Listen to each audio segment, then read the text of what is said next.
C'est pour moi un grand plaisir, un grand honneur de me retrouver parmi vous aujourd'hui. Je vous remercie parce que vous avez souhaité partager ensemble avec moi l'une des questions importantes de la vie de l'homme sur terre, le leadership et la bonne gouvernance. Nous pourrons soutenir et stimuler l'engagement, la participation active de la jeunesse congolaise dans la vie associative, scientifique et économique. Sur ce, je déclare ouverte la série des conférences qui se clôturera à Kolwezi. Je vous remercie. Le leadership et la bonne gouvernance, le binôme clé du progrès. Chers amis, mesdames et messieurs, le ministre, cher Boudi, distingués invités, camarades, jeunes, c'est pour moi un grand plaisir, un grand honneur de me retrouver parmi vous aujourd'hui. Je vous remercie parce que vous avez souhaité partager ensemble avec moi l'une des questions importantes de la vie de l'homme sur terre,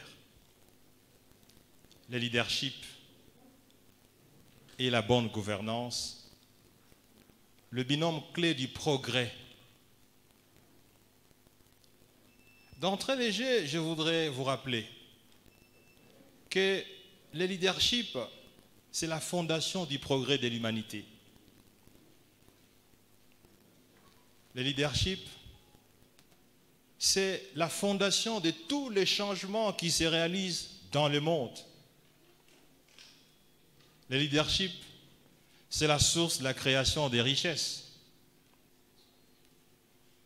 Et ce qui est important pour vous, la jeunesse, vous devez savoir, c'est que tout le monde naît leader. Tout le monde vient au monde leader. Mais vous devez aussi le savoir, tout en étant né, tout en grandissant, tout le monde n'est pas leader. Vous naissez leader, mais vous n'êtes pas leader. Ça, c'est très important que vous le sachiez. Et d'entrée de jeu, chers amis, il ne faut pas que votre temps d'aujourd'hui, les temps que vous allez passer avec moi, 50 minutes, 45 minutes, il faut que ce soit un temps que vous rentabilisez au maximum. Il ne faut pas que ce soit un temps de folklore, un temps d'apparat, mais un temps qui devra constituer pour vous un capital. Qu'est-ce que c'est le leadership? Le leadership, c'est cette capacité que peut avoir un homme, une femme, un groupe d'hommes, un groupe de femmes, d'avoir une idée, d'avoir un rêve et de partager avec un groupe de personnes dans le but d'atteindre des objectifs communs. Voilà le leadership. C'est vrai, scientifiquement, il y a énormément de définitions, mais en substance, voilà le leadership, qui est une science qui est en pleine évolution, est encore immature, et c'est pour ça d'ailleurs que nous avons créé la semaine passée à l'université protestante toute une école de leadership. Le leadership, c'est l'influence qu'on peut exercer sur la majorité. Le leadership, ce n'est pas la manipulation qu'on peut exercer sur la majorité, c'est l'influence. Et pour que vous exerciez une influence sur un groupe de gens, vous devez les inspirer. L'inspiration, ce n'est pas la manipulation. Une influence s'exerce lorsque la personne ou les groupes de personnes inspirent les autres. Et à ce moment-là, les autres sont convaincus qu'il faut suivre les leaders. Voilà les éléments clés des leaders. L'influence, l'inspiration, la conviction. Ceci est très important que vous le sachiez parce que, à partir de cette compréhension, on trace la frontière entre les managers et les leaders. Beaucoup de gens sont managers et se disent leaders. Non, un manager n'est pas un leader. Il peut devenir leader. Un leader, c'est tout à fait différent. Un leader, il a une vision, il a un rêve. Le manager, il a des objectifs. Mais les objectifs proviennent de la vision, n'est-ce pas?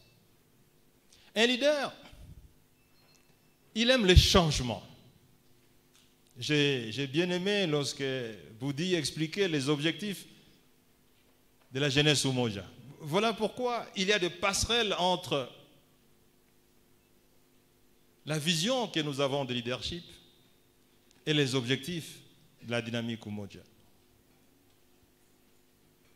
Un leader, il aime le changement. Tandis qu'un manager, il gère les changements ainsi créés. Un leader, c'est une personne qui prend les risques, qui crée même les risques. Ne dit-on pas qui ne risque rien n'a rien. Un manager, il gère les risques. C'est très important que vous compreniez ces petites différences. Parce que les leaders, ils aiment les changements. Un leader, c'est quelqu'un qui évolue, qui change, qui prend les risques, qui initie, qui innove.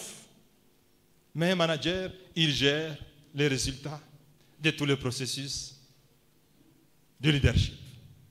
Et c'est ainsi qu'un manager, il a des employés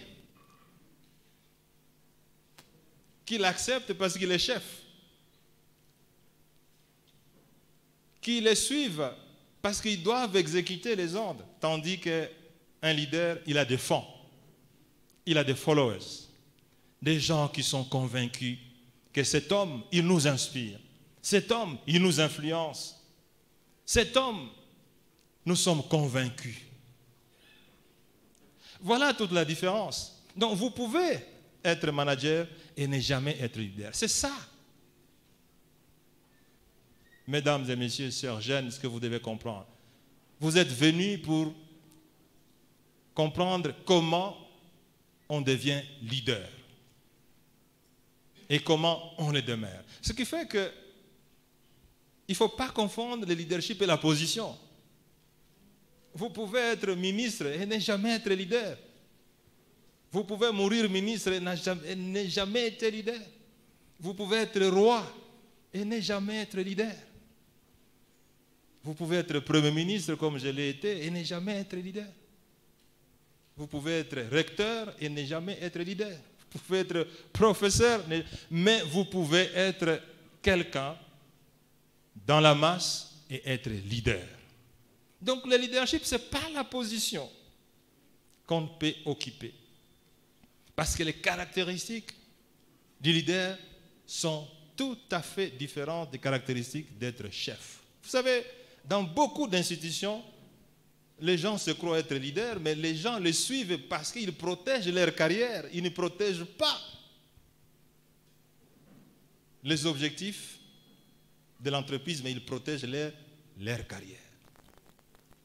Et ça, c'est très important que vous puissiez le savoir, parce que le leadership, aujourd'hui, détermine ce que vous êtes demain, ce que vous serez demain.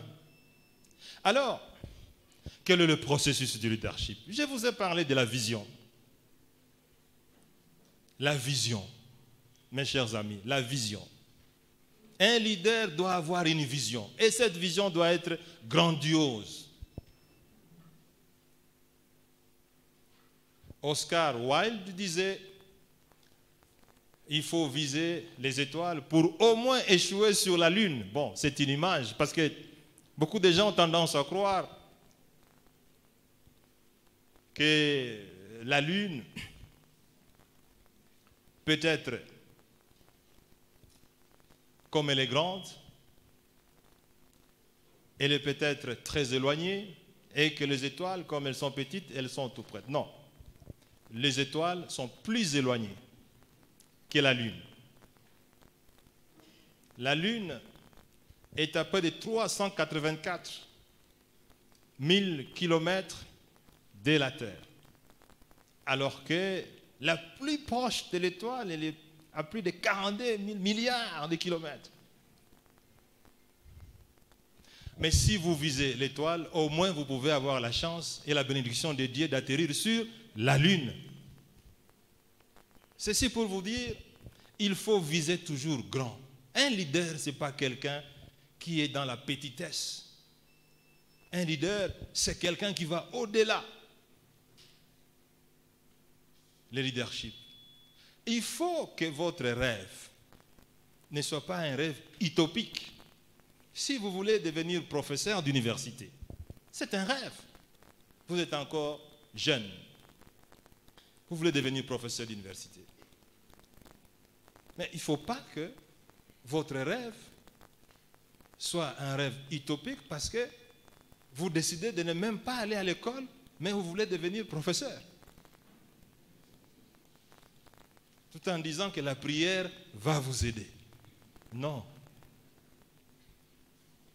Dieu a aussi créé les règles pour que les rêves soient réalisables, n'est-ce pas? Donc, il faut que le rêve, non seulement il soit grand, mais qu'il soit aussi à la portée. Mais le rêve, mes chers amis, et ça c'est le deuxième niveau, les rêves sont abstraits. Il faut que vous ayez des objectifs pour déjà circonscrire votre vision, votre rêve. Les objectifs globaux. Vous voulez devenir professeur, mais professeur de mathématiques, professeur d'histoire, professeur de chimie, ça se précise déjà. C'est un objectif. Mais vous devez savoir que pour devenir professeur, il y a des objectifs intermédiaires et des objectifs sectoriels. Professeur, dans quel secteur? Objectif sectoriel.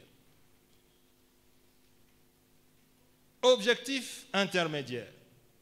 Pour devenir professeur, il faut avoir distingué assistant, chef de travaux, professeur associé, professeur ordinaire, ainsi de suite. Et ça, on circonscrit dans ce qu'on appelle la planification.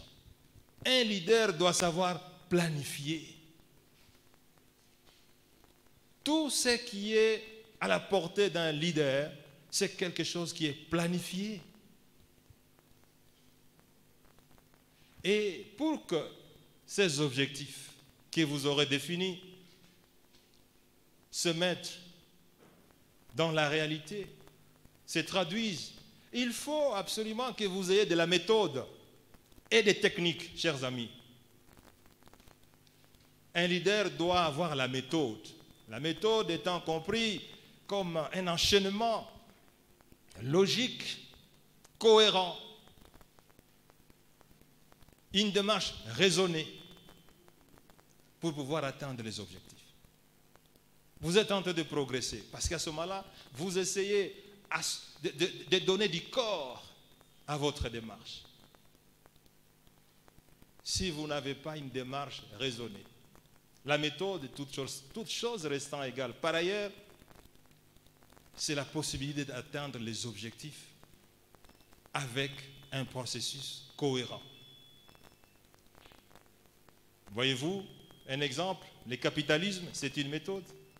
Le socialisme, c'est une méthode. Les socialismes, les communismes, ce sont des méthodes aussi. Mais l'objectif est le même, le bien-être de la population. Mais la méthode n'est pas la même. Le capitalisme prône les libres marchés, les laisser-faire. Le socialisme ou le communisme prend les dirigismes. C'est l'État.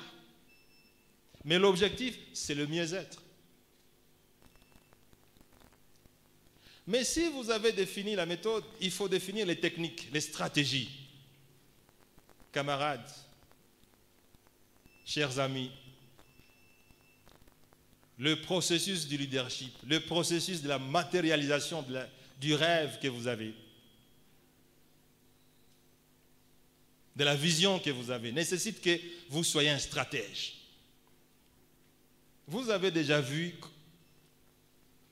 dans le film qu'on nous montre, des vidéos, comment un lion attrape l'antilope. Vous voyez bien qu'il se cache. Il se cache et il essaye d'aller lentement. Et il y a des endroits précis où le lion va attraper un gibier. Pas n'importe où. Il a un endroit stratégique. La méthode, la technique. Lorsque nous étions au Premier ministre, on avait instauré une technique simple de suivi de l'économie, de la santé économique, la troïka stratégique, qui s'est exportée dans d'autres pays. Chaque lundi, 60 minutes, 6h à 7h, prélèvement de la santé économique du pays. Gouverneur de la Banque centrale, ministre des Finances, ministre de l'économie, ministre du budget, Premier ministre, quelle est la santé économique du pays? C'est une stratégie, c'est une technique, suivi et évaluation. Et les résultats sont là.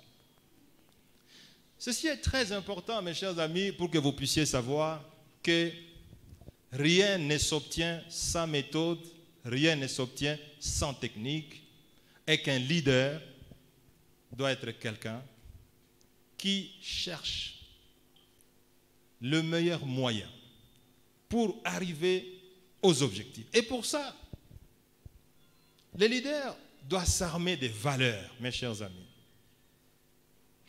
Les leaders sont des hommes de valeur. Parce que pour que vous exerciez de l'influence, pour que vous puissiez convaincre les gens à vous suivre, pour que vous puissiez inspirer les autres, vous devez être une référence et vous devez avoir des valeurs. Des valeurs. Un leader sans valeur n'en est pas un. C'est un manipulateur. Vous ne pouvez pas vous réclamer être leader et ne pas avoir des références. La discipline. Un leader doit être discipliné. Le travail. Un leader doit travailler dur.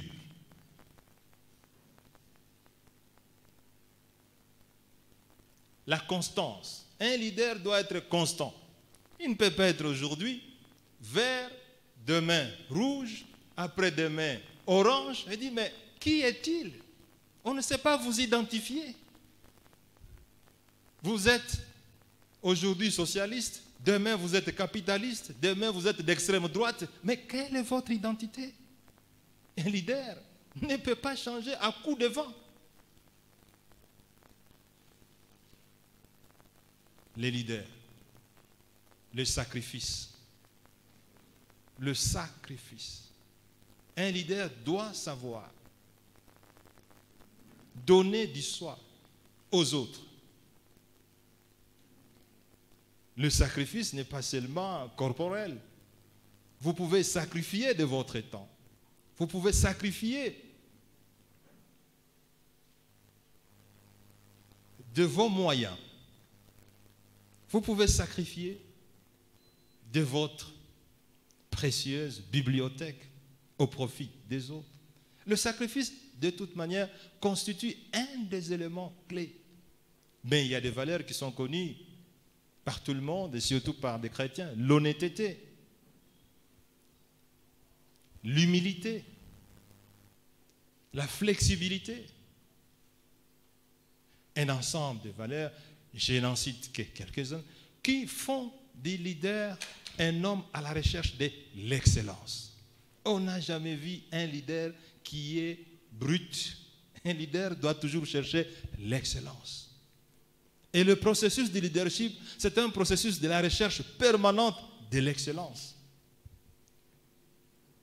Et c'est comme ça que je vous ai dit, et John Maxwell l'a dit, le leadership, c'est un processus de changement permanent. Un processus d'amélioration permanente. Boudi l'a dit tout à l'heure.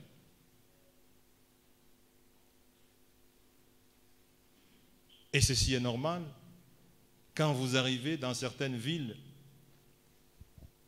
qui sont empreintes de leadership, 10 ans après, c'est des villes qui changent. L'excellence. Voilà, mes chers amis, un peu les contours du leadership. Ceci pour vous dire que le chemin de leadership, ce n'est pas un boulevard. Contrairement à ce que les gens croient. Sinon, ayant tous né leaders, nous serons aujourd'hui dans cette salle tous des leaders. Et il n'y a que moins de 10% de la population mondiale qui est leader. Tout simplement parce que les gens n'arrivent pas à emprunter le chemin du leadership, qui n'est pas un boulevard malheureusement, qui est un petit chemin empreint de difficultés, empreint d'obstacles, empreint d'opposition, d'adversité. Parce que c'est un chemin de la gloire. C'est un chemin du succès. C'est un chemin de la réussite. C'est un chemin de l'honneur. Et ce chemin-là n'a jamais été un boulevard. Sinon, tout le monde serait leader. Mesdames et messieurs, chers camarades de la dynamique Umoja, vous voulez devenir leader? Sachez que votre chemin n'est pas un boulevard, c'est plutôt un sentier. Et c'est tous les éléments que nous avons indiqués ici qui doivent vous aider à emprunter ce chantier. Le chèque, vous allez le rencontrer. Mais sachez que le chèque est une consolidation des valeurs du leadership. Les gens ne le savent pas. Lisez l'histoire des leaders. Ils vous diront qu'ils ont échoué plusieurs fois. Mais ils ont cru à leur vision. Ils ont cru à leurs objectifs. Ils ont tenu bon. L'une des qualités de leadership, c'est la constance. La constance. Le chien aboie, la caravane passe. Les gens viennent vous décourager. Un leader ne se décourage jamais. Quand il est sur les radars, il avance. Il tombe, il se relève. On les critique, il ferme les oreilles, il avance. Il est conscient qu'il doit un objectif à atteindre. On dit qu'il est féticheur, il avance. On dit qu'il est rosicrucien, il avance. Il aime la cravate rouge, il avance.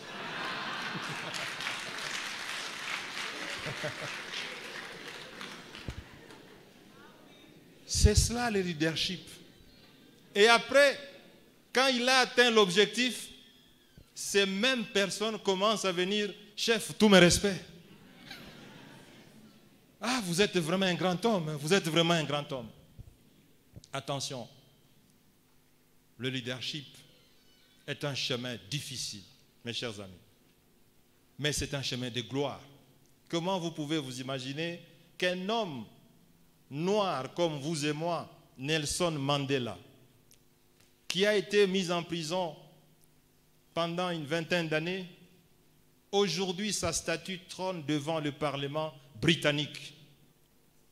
Sa statue trône devant le Parlement qui est la représentation de tous les citoyens britanniques. Sa statue trône. Ce ne sont pas les Sud-Africains qui ont demandé qu'on le mette. Ce sont les Britanniques eux-mêmes qui ont appuyé l'apartheid, qui ont planté. C'est ça le mystère du leadership. Emery Patrice Lumumba, vous le savez, qui l'a tué? Aujourd'hui, il y a une place au cœur de l'Europe, en pleine Bruxelles, qui a été dénommée au nom de Patrice Emery Lumumba. Voilà le mystère du leadership. Mes chers amis, je veux que vous soyez des leaders, parce que lorsque Dieu créa le monde, il n'a pas créé un pays développé. Est-ce qu'il vous est arrivé un instant de vous arrêter le matin quand vous vous réveillez, de vous poser la question, est-ce que Dieu a créé un pays développé? Non. Est-ce que Dieu a créé un pays sous-développé? Non. Dieu créa le monde et dit à l'homme, transformer le monde. D'autres ont compris, ils l'ont transformé. Certains ne l'ont pas compris, ils le détruisent. Et d'autres ne le comprendront jamais jusqu'à leur mort. C'est une tragédie. Le développement, ce n'est pas une question de race. Ce n'est pas une question d'ethnie. Ce n'est pas une question de culture. C'est une question de leadership.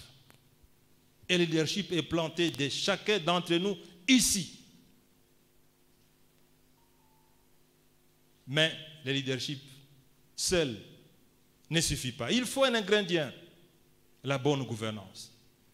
La bonne gouvernance, chers amis. Les gens ont tendance à croire que la bonne gouvernance, c'est une histoire des Blancs. C'est une histoire de la Banque mondiale. C'est une histoire du FMI. Mais ce n'est pas possible. La bonne gouvernance s'impose à nous-mêmes. Même quand Dieu nous crée, il nous demande d'être de bonnes personnes pour que la vie qu'il nous a donnée puisse être longue. Un seul exemple. Si vous ne vous lavez pas, mais vous n'allez pas vivre longtemps. Le fait de vous laver chaque jour, c'est un signe de bonne gouvernance. Ah oui? Si vous êtes malade, vous n'allez pas vous faire soigner, mais vous allez mourir. Vous allez inculper Dieu. C'est un signe de bonne gouvernance. Si vous avez acheté un véhicule, une Mercedes, vous dites non, moi je suis chrétien, j'aime les jus d'orange. Vous prenez les jus d'orange, vous mettez dans le réservoir. Est-ce que votre véhicule va démarrer? Même si vous priez pendant toute une journée, le véhicule va démarrer? Bonne gouvernance, chers amis. La bonne gouvernance, elle peut être politique, c'est-à-dire les choix des dirigeants de qualité. C'est ça la bonne gouvernance politique. Quand on dit démocratie, démocratie, ce n'est pas aller jeter un bulletin dans l'urne. C'est le choix des dirigeants de qualité à tous les niveaux possibles. Regardez très bien, chers amis. C'est aussi une séance de rappel de certaines choses que vous connaissez. Quand on envoie une équipe pour faire la guerre, l'armée, n'est-ce pas qu'on prend le meilleur, on le met devant, n'est-ce pas? On ne prend pas le moins bon, on dit allez devant. Non. Imaginez-vous quand on envoie les avions de chasse, on prend le meilleur, on le met dans l'avion. Il est seul. Et c'est lui qui décide de où on pose la bombe. Il ne peut pas se tromper. Raison pour laquelle on prend le meilleur, on le met dans l'avion de chasse et on l'envoie. Quand il revient, on dit mission accomplie. On ne se pose même pas la question, on est sûr, le meilleur. Il a parlé des meilleurs. La gouvernance politique consiste à placer le meilleur d'entre vous au niveau de la direction. Députés, sénateurs, ministres, PDG, ainsi de suite. Savez-vous, chers amis, que les États-Unis, s'ils sont aux États-Unis aujourd'hui, lisez l'histoire des États-Unis, il est dit que ce pays a été dirigé par certains des meilleurs fils que les États-Unis n'aient jamais produits. Des gens comme George Washington, comme Benjamin Franklin. Roosevelt. C'est l'un des meilleurs fils que les États-Unis n'aient jamais produit. C'est très important que vous le sachiez parce que le leadership, je l'ai dit, ce n'est pas un petit sentier, ce n'est pas un boulevard, c'est un sentier. La gouvernance peut être sociale. Elle doit viser à préserver un certain équilibre dans la société. Il ne faut pas qu'il y ait des riches qui s'accaparent de tout et des pauvres qui se considèrent comme les laisser aller. Non. Dans la progression de la société, il faut des mesures pour protéger le plus faible, le moins riche, le moins aisé. Le leadership peut être juridique. Enfin, la gouvernance peut être juridique. Il faut que les lois, il faut que le texte, il faut que les règlements, les us et coutumes puissent s'appliquer de manière tout à fait juste et équitable. Il ne faut pas qu'il y ait une constitution qui s'applique durement aux uns et s'applique faiblement aux autres. Qu'il y ait des règles qui s'appliquent durement aux uns et qui s'appliquent faiblement aux autres. La gouvernance juridique, la gouvernance judiciaire. Dieu dit, la justice élève les nations. Comment voulez-vous vous élever sans justice? Parce que Dieu a déjà établi pour qu'il y ait un élément qui élève une nation. La justice. C'est une forme de gouvernance qui nous permet de pouvoir prétendre à la réalisation des objectifs que nous sommes assignés dans le cadre des leaderships. La gouvernance peut être aussi financière, économique. Et souvent, c'est celle que nous connaissons tous. Quand on parle de bonne gouvernance, les gens ont tendance à croire que c'est uniquement la gestion financière. Non, c'est un compartiment de la bonne gouvernance.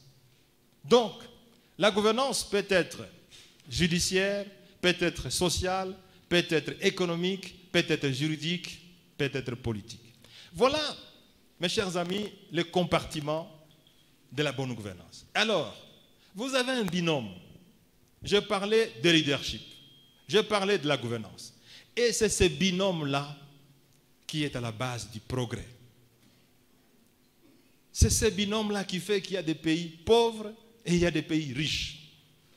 C'est ce binôme qui fait qu'il y a des entreprises, des grandes entreprises dans les pays développés et qui fait qu'il n'y a que des petites entreprises dans les pays sous-développés.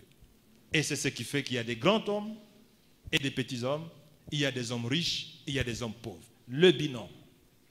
Parce que c'est ce binôme qui produit un État fort. L'État fort. Qu'est-ce que c'est un État fort? Un État fort, c'est un État qui est capable, effectivement, de matérialiser la vision, de prendre des décisions difficiles, courageuses, mais indispensables pour le progrès d'une société, d'une communauté ou de vous-même. Un État fort, c'est un État un État programmateur pour essayer de planifier les objectifs. Un État protecteur qui essaye de protéger la mise en œuvre du projet. Un État producteur. Le leadership va de pair, mes chers amis, avec la production. Un leader qui produit n'en est pas un. La création de richesses passe par la production. Donc, un État développé, je l'ai dit, ça ne se décrète pas. Un État développé, ça ne se décide pas dans une séance de prière.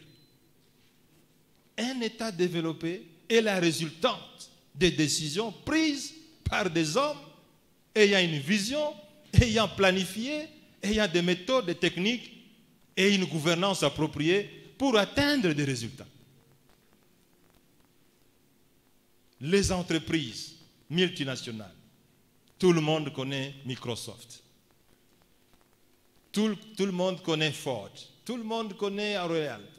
Toutes ces entreprises naissent des endroits où le leadership est de qualité, des endroits où la gouvernance est de qualité.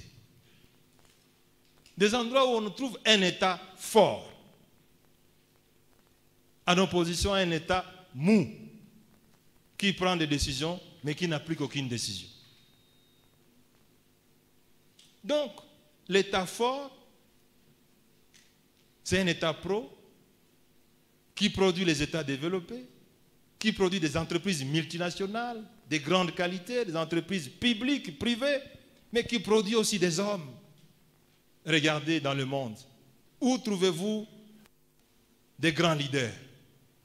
Vous les trouverez toujours dans ces États forts où les dispositifs de promotion des activités privées et publiques est mis en œuvre. Et ces dispositifs, c'est la résistance d'un leadership de qualité et d'une gouvernance de qualité.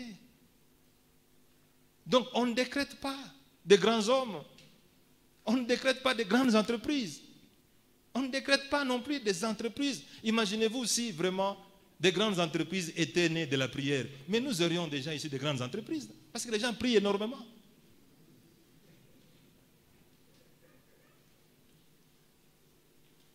Camarades de la dynamique Umoja, chers amis distingués invités, mesdames et messieurs, monsieur le ministre, je voudrais résumer mon intervention.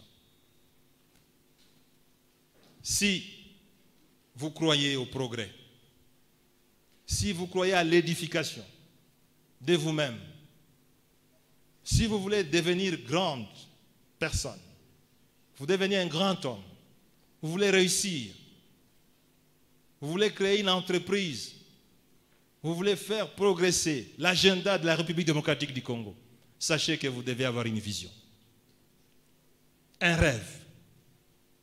Vous devez définir des objectifs globaux, intermédiaires, sectoriels. Vous devez avoir la méthode.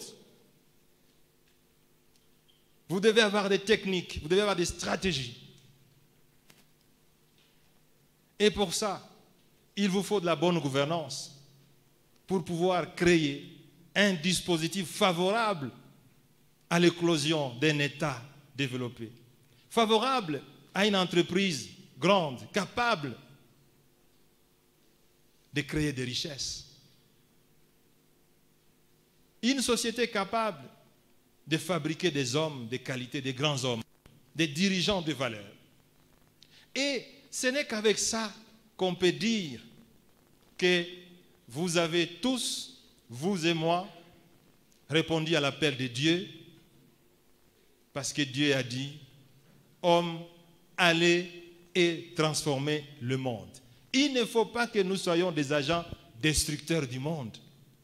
Et à ce moment-là, la vie ne serait qu'une tragédie. Mais je sais que vous êtes venus ici, dans cette salle, pour que votre rêve soit réalisé, pour que votre potentiel de leader éclose. Et ça, je ne peux que vous remercier. Merci. Il n'y a aucun mystère. Le seul mystère, c'est d'appliquer les théories monétaires. Équilibre entre le volume de biens et services qui circulent et les moyens de paiement en circulation. J'ai dit que le chemin de la réussite, c'est un chemin de difficulté. Aujourd'hui, nous avons constaté dans le sujet débattu avec le Premier ministre que la jeunesse congolaise avait vraiment besoin des repères pour se transformer. Cette jeunesse aujourd'hui est confondue derrière des leaders qui ne le sont pas en réalité et elle doit comprendre l'essentiel. Elle doit comprendre que c'est elle-même qui est à la base de son développement pour le développement de la RDC, mais aussi pour bâtir un nouveau monde comme le prônent des nouveaux bâtisseurs. Pour moi, c'était une très très belle surprise d'avoir cet exposé sur le leadership et sur la bonne gouvernance parce que généralement c'est des sujets qu'on n'aborde pas fréquemment et pour moi c'était vraiment beaucoup d'espoir pour ce pays parce que enfin on parle des choses qui font avancer le pays, surtout dans le progrès. Et donc j'ai beaucoup aimé, surtout le discours était centré sur les valeurs et donc c'est pas forcément des choses en dehors des valeurs mais simplement des choses simples comme la discipline et des choses qu'on apprend donc pour que les choses avancent. Il est parmi les grands leaders que ce pays a encore besoin. Il nous a vraiment édifiés, il était vraiment à la hauteur et nous avons besoin qu'il revienne encore pour qu'il nous édifie davantage. Il faudra souligner d'abord que d'entrée de jeu, il s'agit là d'un exemple social très marquant. Ancien Premier ministre, et son exposé était d'une grande qualité puisque la jeunesse, et je l'espère bien, en a trouvé gain de cause. Et j'espère seulement que pour la jeunesse, ce n'était pas un simple spectacle, mais aussi une séance d'apprentissage profonde.